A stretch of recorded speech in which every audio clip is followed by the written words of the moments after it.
flight. Procedures. Go. Inco. Go. FAO. We are go. Network. Go. Recovery. Go. Capcom. We're go flight.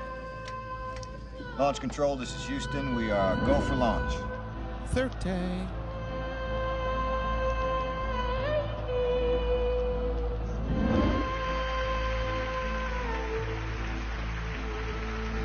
"19 seconds to go.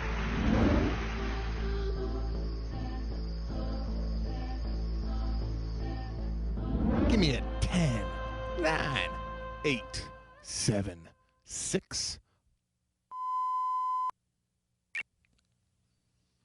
LoveLine is meant for an adult audience. LoveLine may contain sexually oriented content. Listener discretion is advised. Dr. Drew Pinsky. Dr. Drew Pinsky. Dr. Drew has his work cut out for him. LoveLine with Dr. Drew, Mike, and Simone. 1-800-LOVE-191. Oh, we're not stopping. We're just getting started. Hey! Hell yeah. We are just getting started. What's up, everybody? It's LoveLine. 1-800-LOVE-191 is the number. I am Michael D. Catherwood. That D stands for Dwight. Putas. I am flanked. Oh, it's so much funnier when Drew says it. I'm flanked by two very smart, two very competent minds.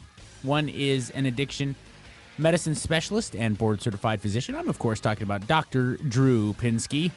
And fresh off her penny farthing, straight from foggy London town, I'm talking about this beautiful woman right in front of me. She is a sex and relationship therapist known as Simone Bien. And there we go. Big A-Team fan.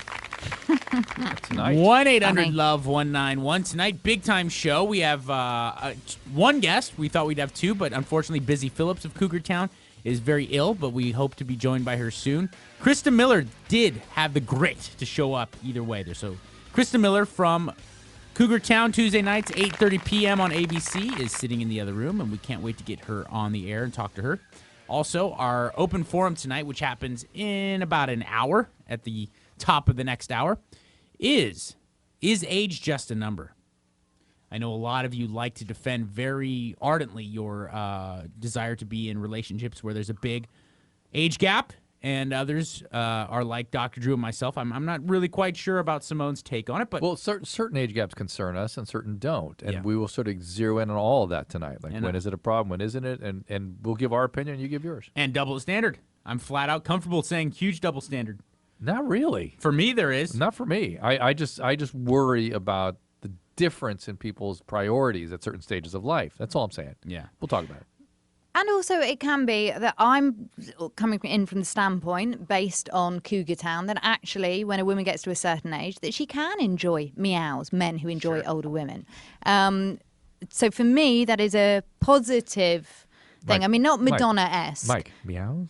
Yeah. Should meows. Men who, wouldn't that be men, meows? M-E, Who meow. enjoy. Yeah. Men who enjoy older women. M-E-O-W.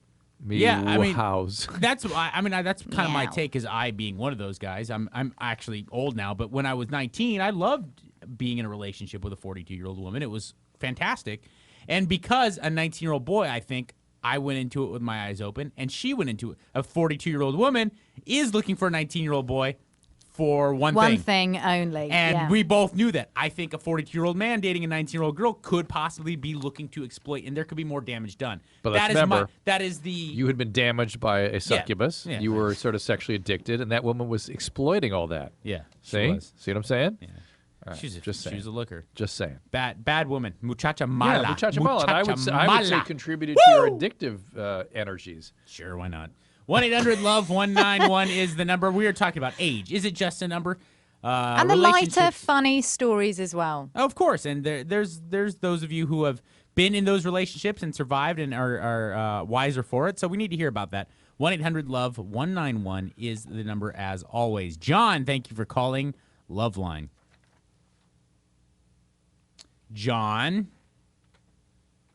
Hold on. There he is. Sorry, technical problems here. John, sorry about that. Hey, What's John, up, go dude? ahead. Hey, yeah, first-time caller, so I want to say I love you guys. I love you too, John. Hey, you guys, show me that the world's full of weird people like myself. That's true. We'll see about that. Okay, well, I don't know how long do I got. I don't know if I want to give you the short story or the long Short story. We need short. We're doing a radio I show started here. dating this girl. she told me she was into this webcam stuff, and then she told me she quit, and that's why I started dating her. A month later, I found out she's still doing it. She said she quit again. And, here we're down now at 7 months dating, and I just feel like, I still have like some resent issues or something. I don't know. So it's interesting. It's like dating a stripper, except it's dating somebody who strips or does sex acts in front of a webcam, right? Is that what she does? She used to. I don't know if she still does. She told me she stopped, right? Did she keep going back because of the money? Well, no, she said it was more than that. What was it? What does that mean? Well, I mean, she comes from like a wealthy family, so there's no money issue. Oh, Dr. Drew, this is one for you. Yeah. So we would say that there probably some sexual trauma, and that's why she's acting all that out. Does she talk about that? She's told me some stories, but like they don't sound like it's something crazy, Like what?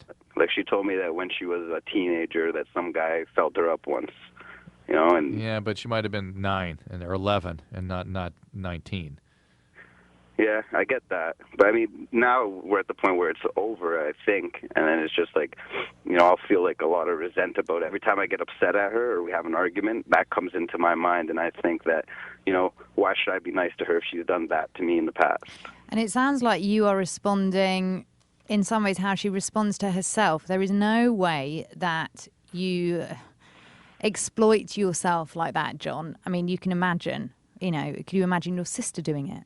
Or somebody you care for doing that. There's no way you do that if there wasn't a reason, if there wasn't a darkness behind the act. And the other side of that is, it has nothing to do with you, John.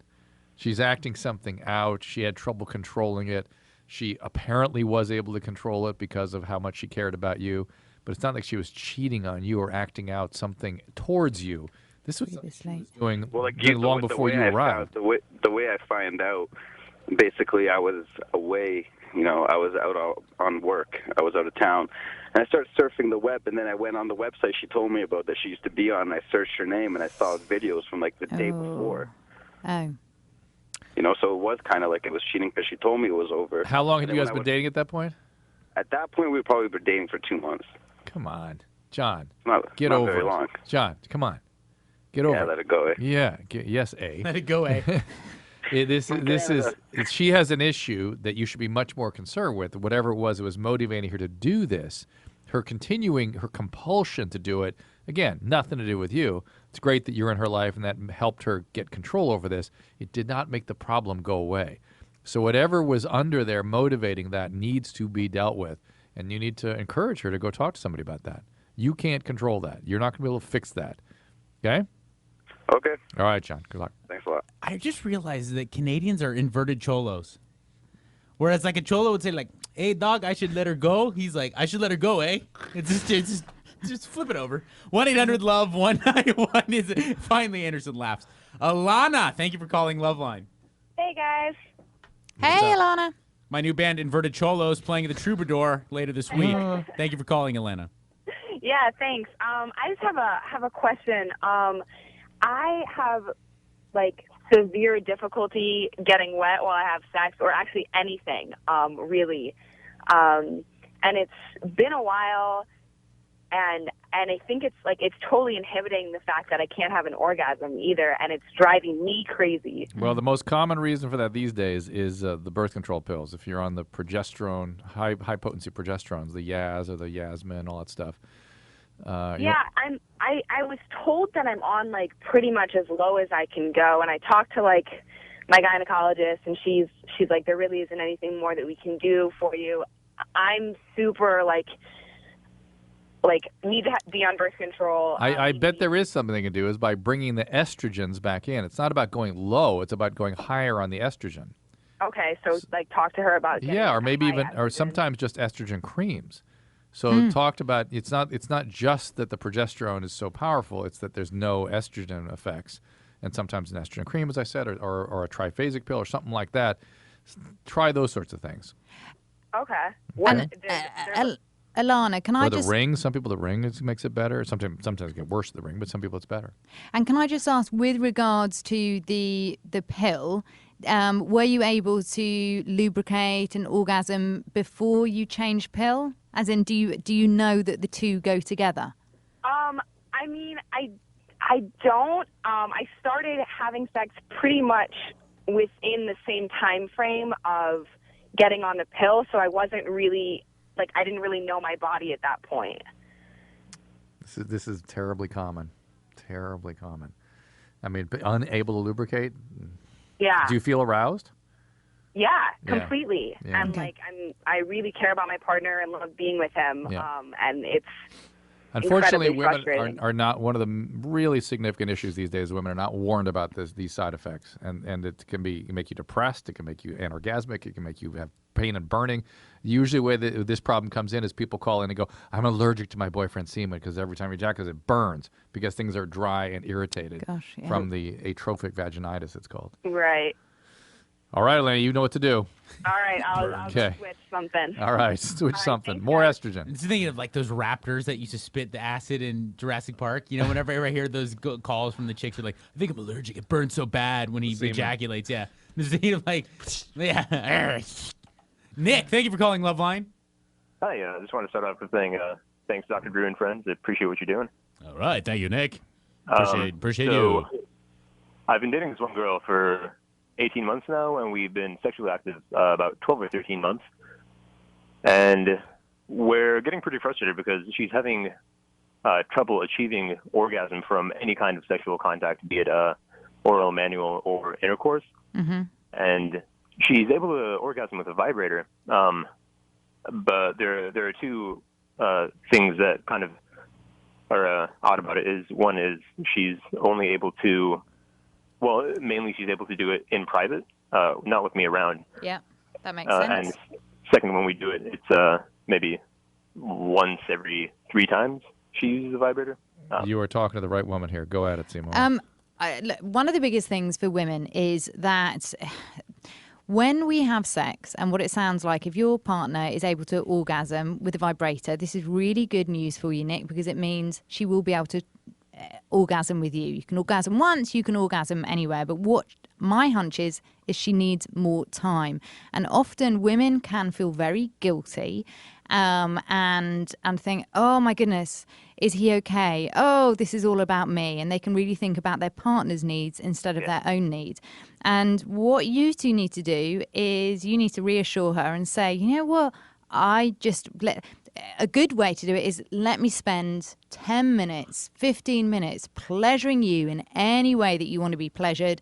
And then you can do the same for me, but you go first. So she feels that she has that time. It's time for women, time and time again, in my experience, that really holds them back from being able to let themselves go.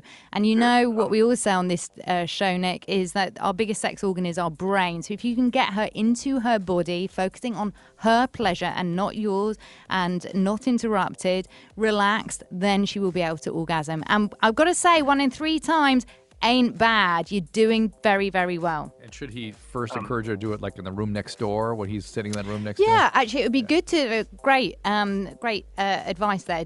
Do it when you are by her side and without the vibrator, because I always think no man can compete with a vibrator. You're not battery operated. You don't have different speeds. That's the only way she can orgasm, though. Well, then she needs to learn to do it on her own and she must do that without Nick. There. All right, Nick. That's a lot of good information there, Nick. But like I said, it's nice to hear that concern. But it's really common. It is nice to hear that concern. It is very, very common.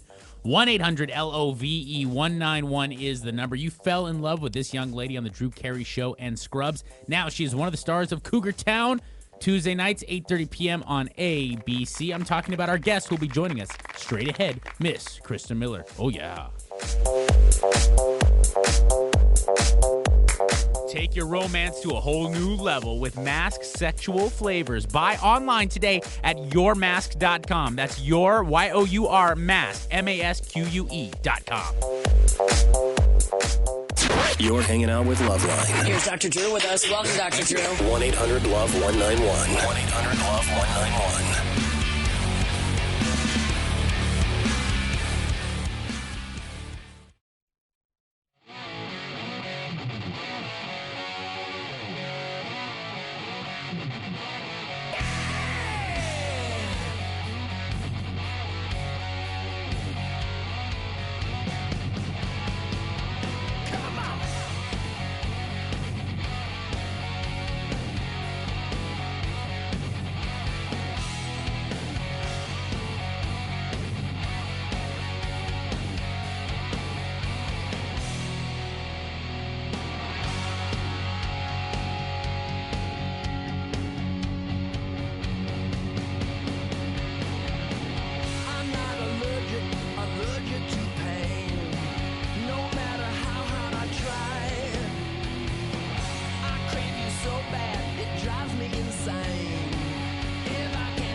It's LoveLine, everybody. 1-800-LOVE-191. Remember, this show is just not for your ears. Oh, no. It is for your eyeballs as well. Go to LoveLineShow.com. You can watch the video stream. It's up. It's up. It's true. LoveLineShow.com. Always the place to be. 1-800-LOVE-191 is the number. Oh, my. Simone can hardly contain herself. I'm all right. We've had to sequester her to like a hockey penalty box because she's just exploding with energy. And one of her favorite enthusiasm. people from one of her favorite shows. I'm talking about our guest, Christa Miller from Cougar Town, Tuesdays, 8:30 p.m. on ABC. Hello. Hi. You know, my grandfather, I'm the only one in my family that didn't serve in the military because I'm a big pussy. And my grandfather always used to say to me, don't eat where the eagle craps, meaning don't ever date anybody that you work with. Right. That was like his big military saying Okay. for don't date people you work with. Right. And you have managed to do so very successfully over 2 different shows now. And I want to know how you have managed to do so. Not only managed to do it, but in an industry where I think it's even harder than most jobs. Well, I was working before I met my husband, and on Scrubs, I wasn't on Scrubs all the time. I was only part-time, so I thought it would be fine. And I didn't think I'd want to work with him full-time. But then he wrote this show, and he wrote this part in it for me. And I have very clear boundaries. You know, I have do not disturb when he can't come in. He can't hang out, because my husband would hang out in my dressing room all day. Oh, that's But lovely. you guys have that kind of relationship where, I mean, you really like your best No, buddies? I don't. What Chris is saying is her therapy worked. Her therapy worked. Husband's a little loosey-goosey. My husband had, who are you emailing? What you watching? Who are you calling? And I have boundaries with him, so he's not allowed to do that. But Your husband sounds like a chick. my husband's awesome. But I'm not saying he's not, but you sound that's very good. What are you doing? Like, what do you want? Sounds cute. oh, he just wants to be in on the action. But I think it works for us because he's the nutty professor at home. He loses everything, doesn't know anything. But at work, he's running this show with 200 people, and he's so good at his job. And I also respect him when he comes and gives notes. Courtney always makes fun of me because I'm just staring at him lovingly. She goes, "When Chris is the quietest one when you're giving notes," because I respect him, and I think what he's doing is always right. See, it's interesting. Does it re-energize your romance? And I mean romance in a very broad definition when you see him the words that come to mind, I mean, just so impressive at his job. No, you know the word Yes. that gets women going is competence. Yeah. Super competency is something that women are in. We always talk about humor and other things, Mike, but examples of seeing somebody being very, very competent at something, And that's, uber competent, formidable. especially. Yeah. I find him formidable at work. So And do at you give home- him a really big kiss when he walks through that door and just say, "My God, you were hot at work today"? When I look at him at work, No. The answer is no. I do. When my husband and I have a sexy marriage. I think that's very, very important. You guys have kids? Yes, we have 3 kids. 3 kids. Oh, What ages? congratulations. 11, 9, and 5. Oh, and then Mike and I enjoyed your interview with Howard Stern the other day with you and Courtney. In fact, Mike had a question about that. All right, fire away. How often do you and Courtney Cox spend time in bed together? Well, I mean, we would like I'm to do not it more assuming often. you guys have a lesbian relationship, but I mean, is that common? You guys really just hang out in bed? She's my neighbor. I didn't sleep in her bed during the night. But See, Mike had this whole thing. Yeah. Yeah, And it all no. worked out. I would, though. I feel very close to her, and we have fun together, and I love her so much. She's just such a great, honest, authentic person, and we have a lot of fun together. But my husband, when I'm over at her house, my husband is usually there, too. Christa, I'm going to ask He's you to concerned, right? vouch for something here, and lots Yeah. of men will be listening and thinking, oh my goodness, Christa and Courtney Cox. I said something the other day to Dr. Drew and Mike, and they laughed at me. And I said that with girlfriends, if we're having a slumber party, and I mean sort of, hanging out with our close friend, then there wouldn't be anything strange about us sitting there with a glass of champagne or wine or whatever it is, whilst our friend is having a bath and we're there talking.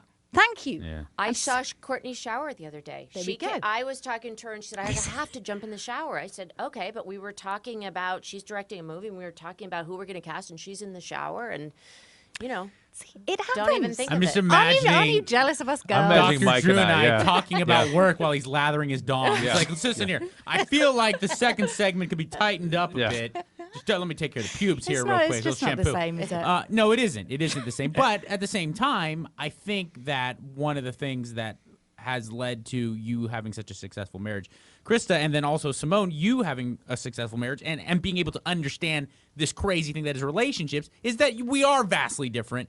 But the better Men you and can women. kind of, the better you can kind of understand that and then fill in each other's gaps. Like you were saying, he's the nutty professor at home and I'm there for him. At work, he becomes this kind of demigod of the better we can kind of fill in each other's gaps and make one cohesive unit, the better off you're going to be. Can I ask Christa a question about Cougar Town? Because it genuinely is one of my favourite shows. I would like to tell you that my husband was forced to watch it. Yes. Because he was thinking, this is about chicks. But he really got into it. And he obviously liked, he liked Friends. I'm obsessed with Friends. But he saw it was about friendship and stuff like that. The character that you play in it is Ellie, and I love the contrast between her and Busy Phillips's character, because And by the Ellie, way, just really quick, Busy was supposed to be here tonight, but she's sick, so she'll be in with us next week. And Busy's an old friend of this show. Busy's been coming here since she was like 14. And she works when she's sick. But she's sick. We told her to stay back. Okay. where was I? Saying about Chris, about her character, Ellie's character is quite mean in some ways, yet there's this incredible vulnerability beneath that sort of those chippy comments, which I love, and she says it how it is. Would you like her as a friend? Because I would. In real life. In real life. Would you like that kind of friend? You know, I was talking with Courtney about this the other day. I feel like there's a line that she crosses that I don't cross between being authentic and being rude. Mm-hmm. You know, so I think it's good to be honest, but then you have to have some... Just go to Britain, they read all the time. That's why the show does so well. But I do really appreciate in a friend someone who's honest and, is just authentic, and there's not drama, and it's someone that doesn't, checklist, you did this, so I did this, and loves you anyway. My good friends, I just feel like I'm myself, and it's so... That's lovely, yeah. I feel a lot of energy from that. And my husband, too. I'm just who I am, and I appreciate that. But I think Ellie, sometimes is a little rude. Oh, I just think she's great. She's just great. Cougar Town, Tuesday nights, 8:30 p.m. only on ABC. Christa Miller from the show is our guest tonight. Brittany, thank you for calling LoveLine. Hi. Hey now. Hello. Hey. So my question was, basically me and my girlfriend tonight, not my actual girlfriend, my best friend, went out to see a movie. And after the movie, she told me that this guy she's been dating for about a month, it was a romantic movie, and she decided that after seeing the movie that she, didn't have this kind of love for this guy that the guy in the movie had for his girl. I don't want to say the movie because I'm not sure if I can. But go ahead, say the movie. 2 Girls, 1 Cup. What's the movie? Okay. No, The Vow with Channing Tatum. The Vow, I didn't want to see it because I always cry at those stupid movies. She makes me go. But so she decided that this guy that she'd been seeing, that she didn't feel those feelings, like she didn't have those over the moon, into the stars kind of love for this guy that she's dating, so she's going to not date him anymore. And it got me thinking about my relationship. I've been in for about a little bit less than 2 years, and I don't, basically my question is it unrealistic to expect that kind of over-the-moon type of movie, kind of fairy tale romance that we get in these movies. Brittany, I'm going to chime in from a sort of relationship aspect, but you have a fantastic actress here. So you tell Brittany what do you think, Christa? I feel like my friends that are in successful marriages, when over the moon doesn't last forever, but they had those very strong feelings at the beginning, and my husband is the one for me. There's no other person. And my friends that have gotten divorced have started in, well, he didn't have this, and then sometimes it was like this. And when we first met, I didn't know if I was going to get married. I was 100% into getting married. So whatever comes down the pike with my husband, we work on it, we tackle it, because he's the one for me. There's nobody else. So that's only my experience. And is real romance like in the movies? Because I think with Brittany, let's be realistic. We have someone who works in the entertainment industry right here who is an actress and a good one at that. nothing is how it is in. Exactly. That's what makes it Hollywood is that it is a kind of truncated hour-and-a-half version of something that can last for years. Maybe and they don't show you know, the boring, routine, humdrum reality of everyday life in the movies. And they teach women codependency. It's like, oh, let's run after the hero. Right, Brittany. Most of what's portrayed in the movies is love addiction. That's mostly what's in the movies. Now by the same token, though, I completely agree with Christa that you really. I sort of summarized it by saying you better be really sure you are really, really, really into that other person. You got to be excited about being with them, excited about creating a life with them, and that kind of feeling that is renewing, and you don't feel like it'll ever go away. And guess what? It may not. It might not ever go away. And that sense of weeness, so that you can. What's that? Me and my boyfriend, we moved in together after a week. Well, that's not good. That's love addiction. That's not good. No, we've been together for 2 years, and we're very happy. All right, good. I wasn't sure if it was just like that initial, Listen, if he looked like Channing Tatum, everything would be a lot better off. You know what I'm saying? But interestingly, Handsome something's man. just come to my mind. Research has shown that actually when we watch romantic comedies, we feel bad about our own relationships, which is exactly what Brittany's saying, because it isn't reality.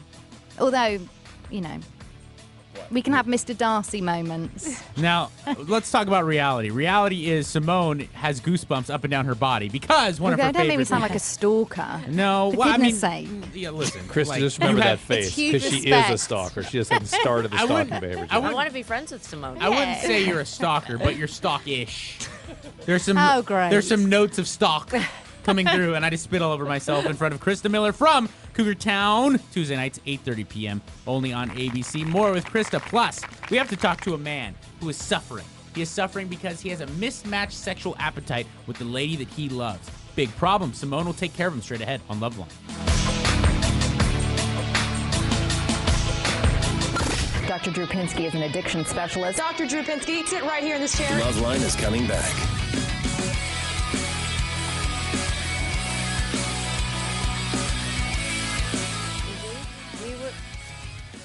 Hey, what's up? It's Psycho Mike and DJ Omar Khan. The DJ! And we're here because a bunch of pathetic hipster dickheads think it would be funny to dance the Thriller dance all in unison. They're trying to break the world's record and dance the Thriller dance, 90 cities, all synchronized. Coming here to dance a song that goes, or dance a dance that goes along with a overrated song from the early 80s. Ha ha ha ha ha ha. So Omar and I, we take dancing pretty seriously. And we don't like people making a mockery of that art. We take it as a personal affront to us and other dancers around the world who know what it's all about. So we're going to show these people what dancing's really about. Yeah. Gay. 10, 9, 8, 7, 6, 5, 4, 3, 2, 1.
You're paralyzed.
Very talented actress by the name of Christa Miller is our guest tonight. Cougar Town. That's right, Cougar Town.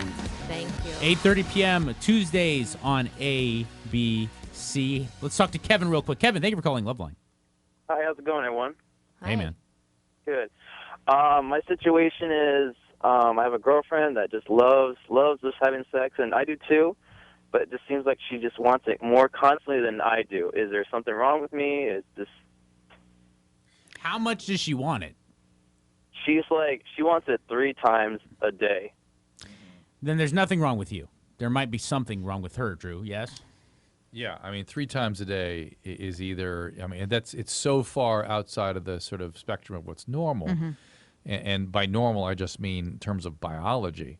3 times a day is usually either mania, somebody who's bipolar disorder who's manic, or somebody who is sexually abused and now who has severe sexual addiction and just cannot ever be satisfied, is sort of severely caught in a cycle of traumatic reenactment.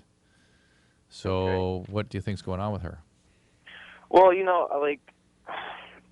always busy. I'm working constantly, and she's working constantly, and she's going to school, and it's just, when we first started dating, we've been dating for about a year, and we've been together for about 6 months. So, it's great. I love her to death. It's just seems like constantly. Okay, she you just wants didn't sex, answer any of my questions. Okay. Sexual abuse or bipolar? Those are your 2 choices. She said that she was sexually abused when she was younger. All right, Kevin, and so was I. Kevin, slow down. So there you go. That's what this is all about. And until that is dealt with, she's going to be stuck in this cycle of traumatic reenactment, and it's never going to be enough. Mm-hmm. And that's a very unsatisfying sort of cycle to be in. So, whatever happened to you has not had the same effect as it has with her, and she really needs to get that treated. Okay, it's really important. I mean, she's going to have very extreme difficulty having relationships, and obviously a lot of sexual issues that are left over from that experience. And I just try to keep her calm down. Kevin, from that. Kevin, you can't do anything about this. She Mm-hmm. needs real professional, somebody with expertise in dealing with sexual traumas in childhood. I gotcha. All right, take care. All right, brother. Thank you for the call. Good luck. Melissa, thank you for calling LoveLine, sweetheart. Thank you. So my problem is that I feel like everybody at school hates me, and I just don't know why, but I always get emotional about it. You have every right to get emotional about it. How old are you? 13. That's tough. That is incredibly tough. And, I've been bullied online, and, it just hurts so much. I understand. Well, first off, don't feel embarrassed or don't beat yourself up over the fact that you're getting emotional about it, because you have every right to be. Feel free to cry away. That's incredibly tough to deal with. The only kind of piece of solace I could try to throw your way is that I feel like this is an incredibly universal feeling, that you're not alone. There's thousands, probably hundreds of thousands of kids just in this country alone that are going through what you're going through. And the real people at fault, the real people that need to hold themselves to a higher standard and need to be crying into their dessert tonight are the people that are bullying you, because they're only doing it probably to deal with they feel awful. Christa, inadequacies that they have. No bullies at 13, 12? No, I went to all-girls school. Girls don't bully? Girls are brutal around that age. I probably was. I don't remember it as we didn't have the internet and things like that to do. But I really feel strongly about this, that it's a terrible thing, Melissa. And I'm so sorry. I just was reading an article today about the kid in Korea, right? That the 2 kids bullied him, and then he killed himself, and the 2 kids are going to jail for 3 years. Wow. Okay, and it also happened last year because everybody just hated me because I was a fan of Justin Bieber, and I just wanted to cry, and I just wanted to leave school so much. Melissa, here's the reality about all your friends. They don't care about anybody except themselves. Just the way you're so concerned with what's happening with you, they're all only concerned with what's happening with them. And whatever they say to you that's so hurtful, they don't even remember it, because all they're thinking about is how miserable they feel in the moment. Does anybody disagree with this? You're totally right. Yeah. And Melissa, no one probably more so in this room certainly can attest to this than Dr. Drew. people only tend to make fun of people or to bully people or throw insults at people, especially online, if there's a tad bit of jealousy there. And, I would imagine people that are living in complete anonymity at your school don't get bullied the same way you do. But at the same time, that's neither here nor there. The true meaning behind this is that for generations, well before the internet, kids were bullying other kids. And it's a terrible thing. And it's all based in the fact that these kids are very sad. They feel crappy. They're very upset internally. In their own skin. And they need something that even in a temporary basis is going to make them feel better, and that's picking on you. Melissa, can I ask you a question? Is there a way for you, I tell this to friends of mine who are actors and go online and read mean things about themselves, and I say not to do that. Is there a way for you to shut it down and not go online and just shut that off? Just stay away from all of that. Probably I would just like, I try to ignore it, But not even read it? Because, if you don't read it, it's not real. And people lose interest when there's no response on the other end. That's right. And if you kind of go about your day and figure out what makes you happy and don't look online, you're going to find in 2 days it's not going to bother you because you're not looking at it. And you need one or two people that actually like you and care about you. You just need one or two. And you stick with them and build from that. I would say, Melissa, if you could, don't have a Facebook profile. Yeah. Okay. I mean, just because Chris is giving you great advice there. The sooner it just goes away, the sooner they'll just forget to bully you online because you won't be playing into their game. The sad thing is they'll find someone else. Yeah. And I think Melissa, what Dr. Drew said as takeout and Christa, not looking at it, but what Dr. Drew said, that's super, super important. Having that support network, whether that's from your mum and dad at home or an auntie or someone that you can trust, the school counsellor would be really important, and really investing in one or two key friendships. Okay. So you've got someone standing by your side. And if worse comes to worse, always remember that if those kids are going to give you be a thorn in your side, there's 4 people right here who care about you. Call us back. Christa Miller, she's a big-time actress. Cougar Town kicks major ass. I'm on the radio, and I'm cute. Super you should sweet. See how cute he is. Super. Thank you, Christa. Mike is super cute. Super sweet, and I like you, Melissa. Oh, thank you so much. All right, hey, call us back and let us make sure everything's going okay. All right. Okay, thank you. All right. Thank you, honey. 1-800-LOVE 191 is the number. We are going to talk all things Cougar Town when we get back with our guest from Cougar Town, Christa Miller, Tuesday nights, 8:30 p.m. on ABC. Let's see here. Alex in Awesome Town, by the way. Kind of a stalker that he's talking about. Well, it's appropriate being that we have Simone sitting right here. Shut up. I'm just saying.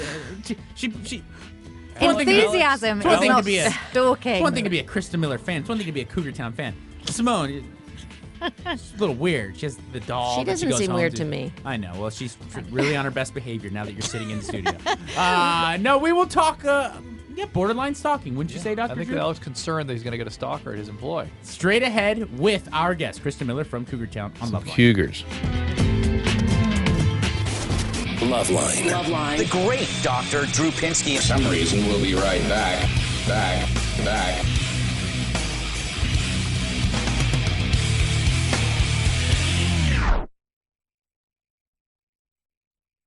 You've got 3 tips to try to help couples prevent cheating. What are they? Okay, well, the first one that's really important is to listen, and that's a lot harder than it sounds. I'm talking about active listening, and it means you have to stop what you're doing and actually zip it, and that means that you can really hear what your partner is saying, and when you hear, you'll be able to understand, and when they feel heard and understood, that's when they feel really cared for. And then the second one is play dates for couples. Now, I'm not talking about date night. I'm talking about playing. With our children, we see the importance of having play dates for them. Well, this is for adults. Creating and keeping that fun in a relationship, reminding each other why you're together. Are you talking about like a sexual play date? No. It can be, I mean, What? that's always fun as well. Y'all were wondering, and I'm just asking the questions. Yeah. So, of course, I encourage, yes, some naked playtime. That's fabulous. But I'm also talking about having a dance around the kitchen. You know, with people who have kids at home, it's difficult to go on a date all the time. Just create that space so that you can have fun together. Create that excitement, re-energize your relationship. And your third tip? And the third tip is stay curious. You know, at the beginning of a relationship where you felt really cared for and special, that's because you're asking each other so many fantastic questions. As a relationship goes on, we can all get lazy. We can assume we know what our partner's going to say. Don't do that. Keep talking, keep staying connected, and you'll keep feeling special.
Yeah! Oh, yeah! Hey, remember our open forum topic, which happens, by the way. The open forum happens in just about 10 minutes or so at the top of the hour. Our open forum topic tonight is age just a number? Can successful relationships really happen if there's a tremendous age gap? We need to know. Give us a call, 1-800-LOVE-191. Like I said, that open forum happens in about 11 minutes or so. Right now, we are talking Cougar Town with our guest, Christa Miller from the show Cougar Town, 8:30 Tuesday nights on ABC. I would imagine doing shows like this are kind of part of the new wave of being on a big-time network TV show because there is so much TV out there. And even just from the time when you were on the Drew Carey Show, another massively successful comedic kind of TV show, there's way more channels now. There's way more things to watch. And is it kind of a different burden off camera to kind of keep your show afloat and do different stuff now compared to when you were on the Drew Carey Show? Oh, definitely, and especially because we were off since we're mid-season. Mm-hmm. Just, I want to say for the record, though, our show, because people don't realize this, there's no cougars, no older people are going out with younger people on our Right. show. So cute- everyone's married. And I hate to engaged. interrupt and kind of change topics, but do you feel like the title maybe has affected the show negatively, or at least people's perception of the show? Because you automatically, when you see Cougar Town, you expect, oh, here they are, older women acting crazy. Yes, I mostly have men coming up to me and say, I didn't want to watch your show, and my wife made me, and I love your show. But it was kind of a deal with the devil. Everyone knew the show after we did the pilot because of the name, and then we had to live with it. Right. And now I feel like it's being less and less. But my husband had an idea because we were off the air so long, and we have such loyal fans. He said, let's do a grassroots campaign and have screening parties for all the fans so they can see some of the episodes. They've been off the air, and the cast is going to go and meet people and be out there. And I feel like, and we all got on, I wasn't on Twitter and Courtney wasn't. We all kind of started talking to fans, and it opened up my world a little bit so you're not living in this very sheltered world of it was an interesting thing. It was very good for me, and the screening parties were a huge success, and we'll see if it was a success, but we're definitely out there, we did it as a thank you to all our loyal fans. Right. And I feel like the entire cast of Cougar Town has gone above and beyond when it comes to reaching out and making sure that barrier between the fans has been broken down. And I just feel like, Friends, for instance, a show that's a big-time network show, you wouldn't have to do that 12 years ago. But now there's 500 channels, and there's the internet, and whatever it is. But it's kind of a blessing and a curse at the same time, because obviously, it dilutes the good entertainment that's out there. But at the same time, you wouldn't necessarily get the opportunity to meet some of your favorite TV actors 12 years Well, ago. we wanted to get the word out, first of all, that this show is not about cougars. Right. Just so people would tune in more than our loyal fans. And secondly, that we're coming back on the air. And my husband, he just thought it would be an interesting experiment to really go after it in social media and go after meeting your fans. Because when would you do that? We have screening parties that we're all at a bar and people are drinking and we're just talking to everybody. Oh, it's great. It worked for the president. Yeah. That's what we're if the thinking. president can do Simone that. wants to know where the next one is. She'll be there. And the next one. I'm and the having next one, and the Simone- next one. If Simone continues to watch and we get picked up next year, Simone's going to come and do a walk-on on Cougar Town. Oh, you're so sweet. For sure. Bring plenty of Simone's medicine, we film, quote unquote. You can walk to where we film from here. Oh, By the gosh. by. Yeah. Fantastic. I want to say it because what the show is about to me, and see whether this is right. And I did read something with your husband because there's an interview with him in TV Guide this week. And now I am sounding like a stalker, but I was just waiting in line at the checkout and picked it up, and I was like, oh, fantastic. But for me, it is very much about older friendship. And this is why I love both your character and Busy Phillips' character, because Courtney, as in the main character, to have these friends around constantly, I just think is actually very, very unique and special. And to support each other going through different experiences in their life. For example, yes, and her with her dysfunctional family, but she's getting support again. She's being able to get on with her ex-husband, raise the kids so well. I just think, for me, it's apart from the drinking, which I like, obviously being British. Drew thinks I'm an alcoholic. I'm just British. Just her medicine. It's just her medicine. It's only wine, Drew. That's what I think is so special, and it's funny. It's female friendly. It's female positive. It's family positive. It talks about how we are neurotic, and it makes it okay and lovable. Yeah, and I feel like we're with our friends. My girlfriends are so important to me, and I love my girlfriends so much, and I'm around my friends more and more. And I don't know. I love seeing it. And my husband, he eavesdrops what Courtney and I say on the weekend, eavesdrops me with my friends, and then he writes it into the show. I mean, he says it in a much funnier way than I said it to begin with. But, it's all real. Speaking of stalking, we have Alex. Yeah, who we is have being to. stalked. We have to get to this because he's in. By the way, Ralph Garman from the Kevin and Bean Show is exactly right. Valencia's got a lot of balls calling itself Awesome Town. So what's up, Alex? Hey guys, how are you doing? Good. Good. First of all, I just moved to Awesome Town last April, so No, I it's didn't barely Mediocreville. So it's yeah. Go ahead. Well, the problem I have is that my ex-girlfriend, who I moved out to California with, she recently moved out. She's a generally spiteful, vindictive individual. Like, if she doesn't get her way, she gets very moody and things like that. And it may get to the point where I'm going to have to use her as a reference on a police background investigation. Oh, why? Because they want to know everybody that I've conversed with within the last X amount of years, ex-girlfriends, everything like that. Yeah, but they don't need to know everybody's phone number and then use them as a reference. You can say, I dated this girl. You don't have to you say, I don't have her number anymore.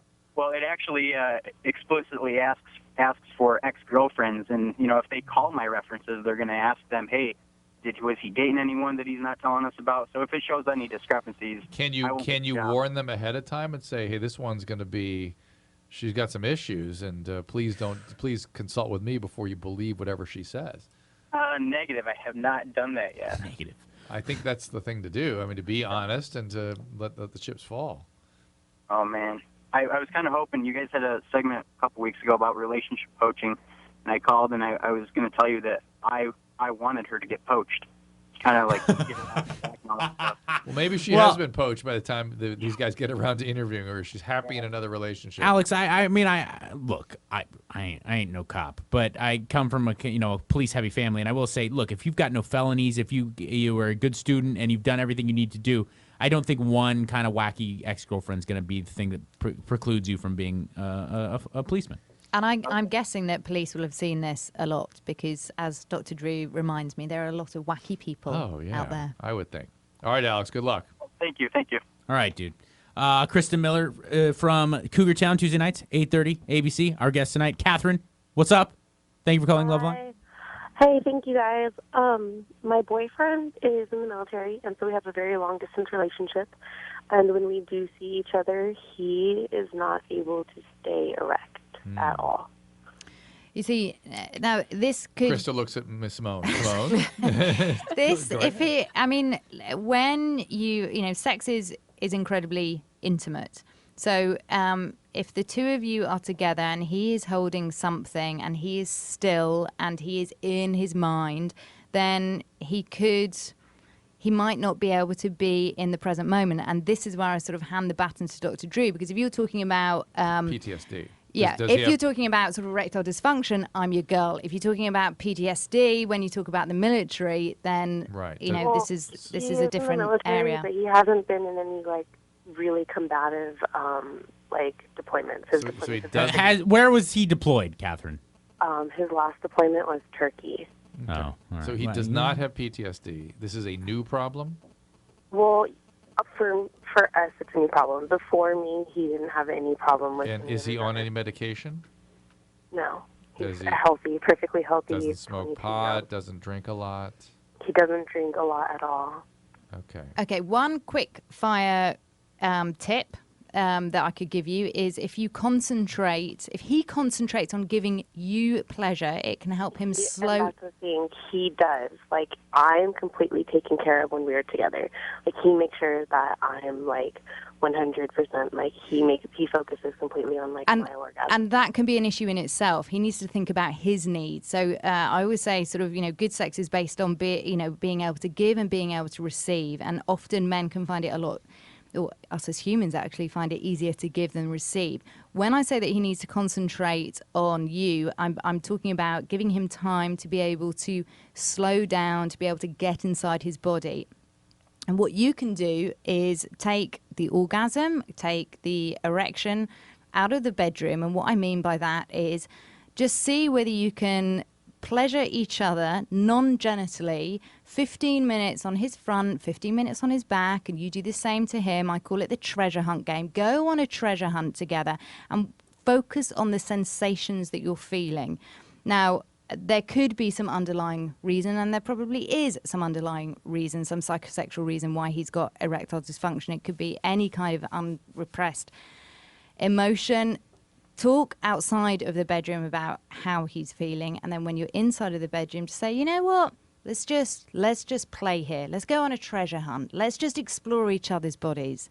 And that's a good way for him to be able to just slow down. And if we are in our bodies when sex is concerned, that's when sex works best. It's when we're in our minds that it can, throw chaos. Go ahead, Catherine.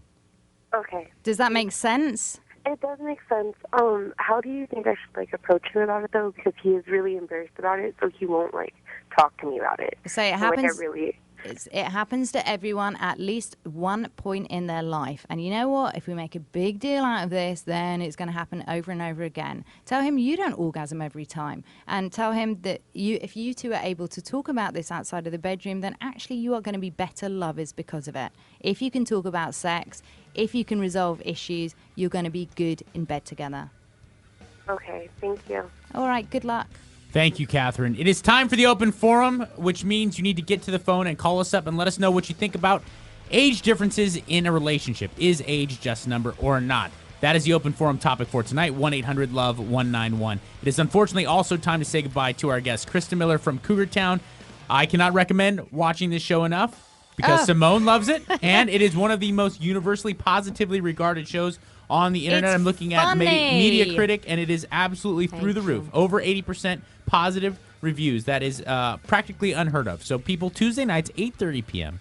on ABC, do yourself a favor and watch our girl, Christa Miller, on Cougar Town. Thank you so much for coming Thank you in. for having me. Christa. Really, it's such a pleasure. Yes, you are always welcome. Open door Thank policy. you. Give Simone the nice little... I should come with Bill. Nice little buzz. Oh, You guys would Simone, like him. Simone would actually die. Her head would actually blow off her I would head. love that. He wanted to come today. I was like, well, because Busy's coming. Don't, because he wouldn't, Mid-season. Come mid-season.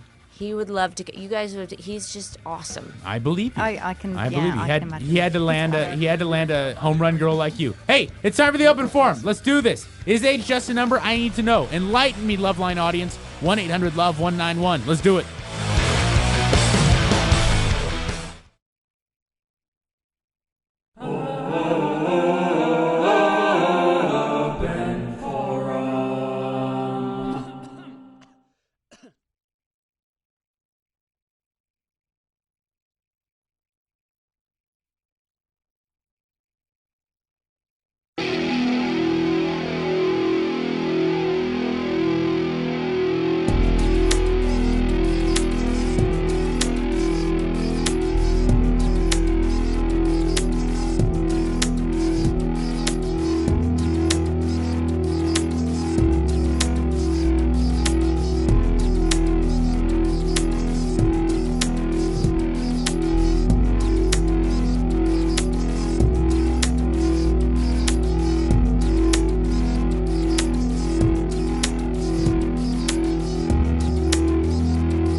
Yeah, it's LoveLine, everybody. Thank you again so much to Christa Miller from Cougar Town for stopping by.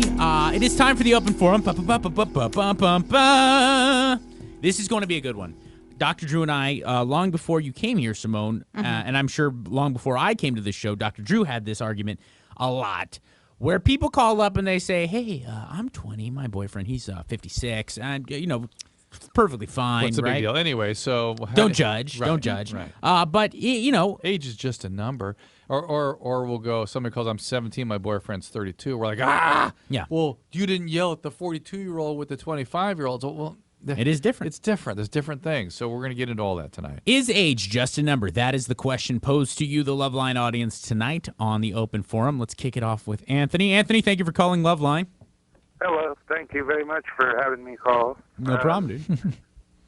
I just wanted to say age should not be an issue because I have a 21-year difference between me and my girlfriend, soon-to-be fiance. So you're 23. She's 2? No, she's 43. Oh, it's the other way. What's the attraction? Mainly the maturity level. So you have respect for what she's achieved? I do have respect for what she's achieved, and she also gives me my space, being the younger one, to do what I like to do. Which is what?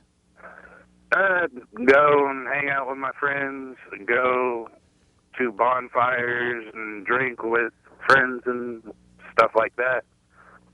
Well, yeah, I mean, Anthony, I think the caveat that we should say, Simone, myself, and Dr. Drew, and I think speak for them, is that of course it can work, and it's not illegal or immoral in any way if there's a vast age difference.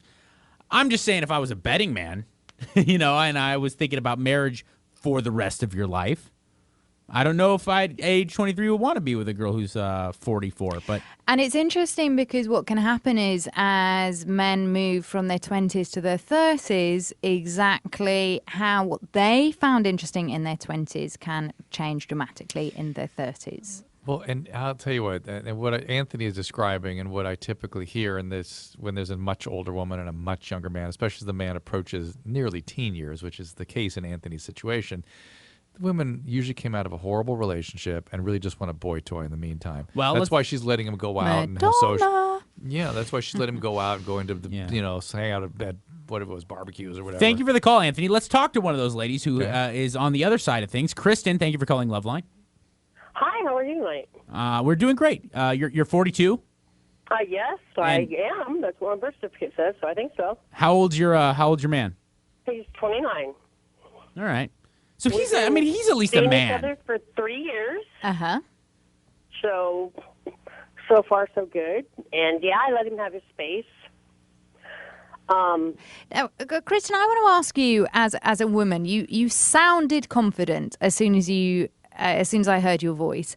Do you ever worry that he could go off with somebody his age, and I don't mean this rudely, but a younger, hotter version of yourself, maybe? Well, sweetie, first of all, there's nothing hotter than myself. Woo! Okay, And just a younger version. Second of all, good. I really don't give a shit as long as Whoa! the S word. Sorry. Whoa. Thank you. As long as he's using. Hold on. Anderson decided this was an opportune time to take a break. Tyler's head is about to blow up because he's figuring out what to do with the delay button. But here's the deal.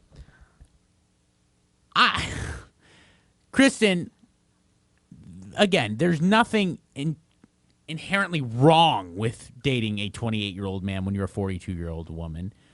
But I think the question should be posed, do you ever get concerned when you're 52 and he's going to be in his mid to late 30s? But I think what Kristen, Mike, was just about to say before she dropped the S-bomb was she was saying that she lets... Is this true, Kristen, that you let him go off and play? No, I don't let him. I don't want to hear about it. I don't encourage it.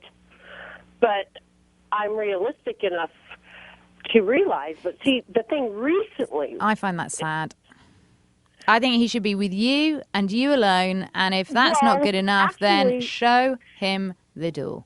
Well, Simone, I agree. But recently, let me tell you what happened. I was like, okay, this isn't going anywhere. I'm ready to move on. I'm ready to have love in my life again. More, and we do care about each other. We're really good friends. Again. And I think we will continue to stay that way. The last time ended miserably. My last relationship? Mm-hmm.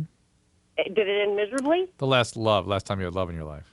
I only had one love in my life, and yes, I was 14, and yes, it ended terribly miserably. He left me for another woman after 21 years while I was in the hospital having my hip replaced. Okay, but you're making the same point that I made earlier, which is that women come out of these destructive relationships, and then they look for a boy toy, and they'll accept all kinds of nonsense from them.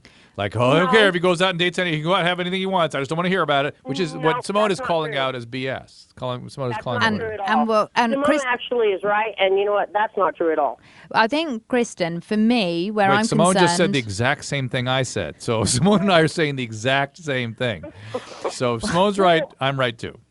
I think... I like you. I love you guys. I think, Kristen, what concerns me is that because your ex cheated on you, you have an assumption that this young guy that you've been in a relationship with for 3 years, will potentially cheat on you unless you give him a hall pass. And maybe that's okay. And it's actually not for me to judge how somebody's relationship, how they work it. But I'm just saying it sounds like you are worth a lot more than not having the relationship you want and deserve, which is a full, clearly monogamous relationship. Thank you for the call, Kristen. 1-800-LOVE-191 is the number. Our open forum, we are in it right now. The topic is age just a number? Jerry, I hear you were a race car driver. Yes. Jerry, are you there? Yeah, I'm here. What's up? I'm a race car driver. That's fair enough. What's up, dude? Frequent listener, first-time caller. Congratulations. Go ahead. Subject tonight, open forum, age difference. I Yes. don't have a problem with it. My last 3 relationships, I've dated younger girls. How much younger, though? You're 46. How much younger? Let's see, my second wife was 9 years younger than me. Well, that's not really... See, when you're 46, a 9-year age difference, I don't think even That's 35. counts. Yeah, 35 and 96 Because doesn't. you're talking about grown women. Those are grown-ass women with the same kind of ideas on life and the world around them that you have. I'm talking about you, a 46-year-old man, if you were to date, like, a 25-year-old girl. You know, there's something up with that. I'm kind of dating a 25-year-old. There it is. Well, she's 26 now. We've been in a relationship. We're kind of like, it was broken off, but we're kind of seeing each other still. All right, now, Jerry, realistically, and Simone, look, this is your area of expertise. Correct me if I'm wrong.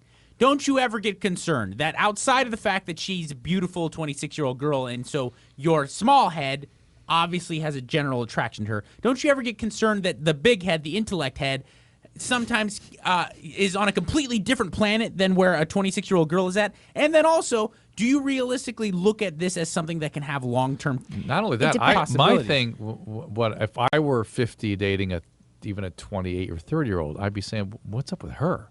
What is she getting out of this? Oh, but come on, Dr. Drew. I mean, I'm going to give you a compliment here. I mean, you get better every single year with age. No. But and that look doesn't at George Clooney. He's a 50-year-old. You know what? He's at the point that, right, he's in his 50s now, and I've heard parents talking about going to see Descendants and talking to their 19, 20-year-old kids going, isn't he great? And them going, no, he's old. and they don't, because he is. Yeah, I know. That's a healthy response. That's right. No, that's somebody's dad.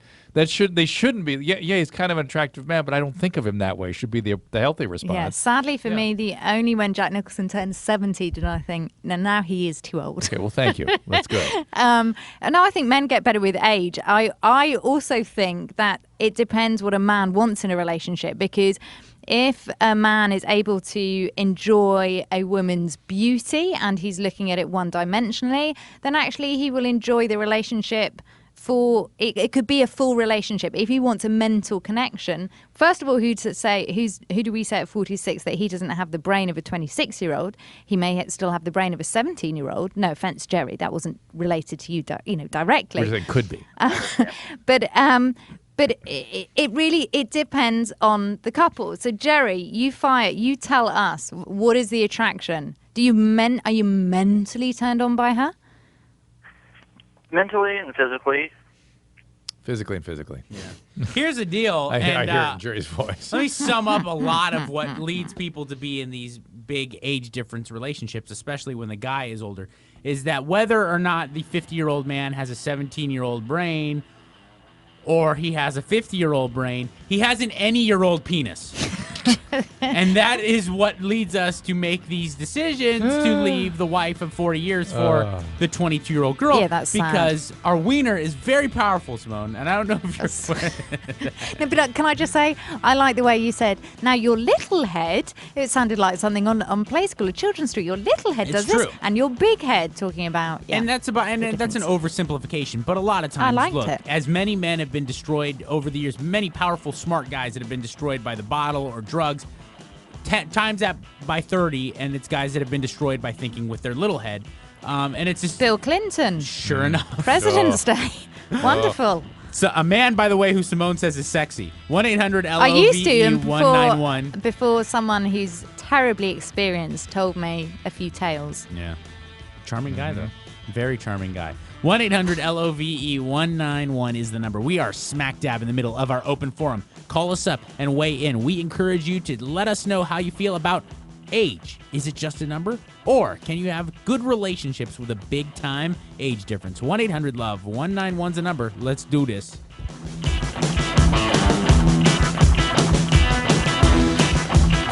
Brought to you by Trojan Bearskin Condoms. Trojan, America's #1 most trusted condom brand.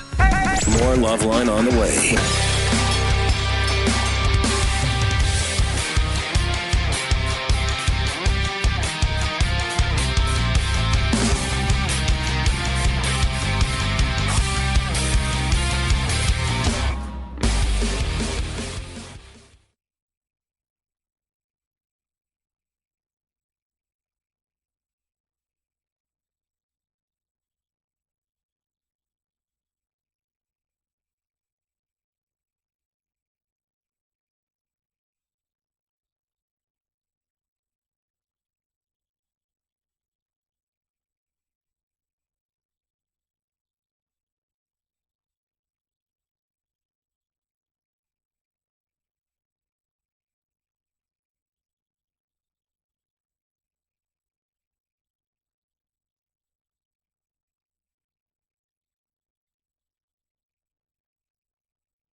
Hello there. It's Loveline, everybody. 1-800-LOVE-191. Right now, we are doing our open forum. Is age just a number? Call us up. Let us know. Dr. Drew was popping. Damn, Simone asked if there are new South Parks coming on right now, and I said, no, not yet. But boy, is there going to be a lot of material for those guys to work with when they come back. Oh, my goodness. I weep for the Houston family. I know. Because it's only... I know. That's going to be brutal. That's one of many. I mean, there's Leroy, New York, and the Twitching Girls. I mean, there's so many things they could just go nuts on. Do they touch politics? Oh, yeah. They're just brutal. It's probably so the best much. American political satire out there right now. Certainly the debates and stuff will come into it. For Hey, sure. Trish. Thank you for calling Loveline. Hey, what's up? So happy I got on. Love you guys. Love you to death. We'll love you back. I'm going to probably tick off a lot of girls right now, but relationships don't work when there's that big of a gap. Like, I've been in relationships with older guys since I was 16, and now call my stuff. And it's a sexual thing. Like, if you both know you just want sex and you're both aware of that, then it's good. Because, if you look down the road 10, 20 years, who wants to be wiping some 60-year-old's butt? Well, that's Trish, I actually think that's smart thinking because you'd be surprised how many people do get themselves locked in situations. I've seen this over and over again when there's a 20 or 30-year age gap in there, and the woman is like, what? What do you mean he's dying, getting old? Like, that's what happens. And the people don't bargain for that, Trish. That's a good thing to think about. Exactly. But now, what do you think motivated you to be in those relationships back when you were doing that? I had daddy issues. I was well aware of that. All right, well, there you go. Okay. Good for you, smart girl. But, I got therapy, so good times. I made a conscious decision not to date them, even if I'm still attracted to them. There you go. Yay, that's what Dr. Drew talks about, the butterfly versus the lightning bolt. I was going to ask you out, Trish, but I guess I'm off. I'm off limits. Never mind. She Fine, said she'd whatever. have sex. Trish sounds super smart, and what a great endorsement of committing to therapy and how it can change lives. Dr. Drew, you were talking about older women, sort of women with 20-year age gaps with the older men. Something just came Younger to men. me. But now let's flip it to older men because she was saying he wants to wipe a 60-year-old butt. Trish, And I don't mean that. Yeah. Catherine Zeta-Jones and Michael Douglas, a successful relationship with an age gap.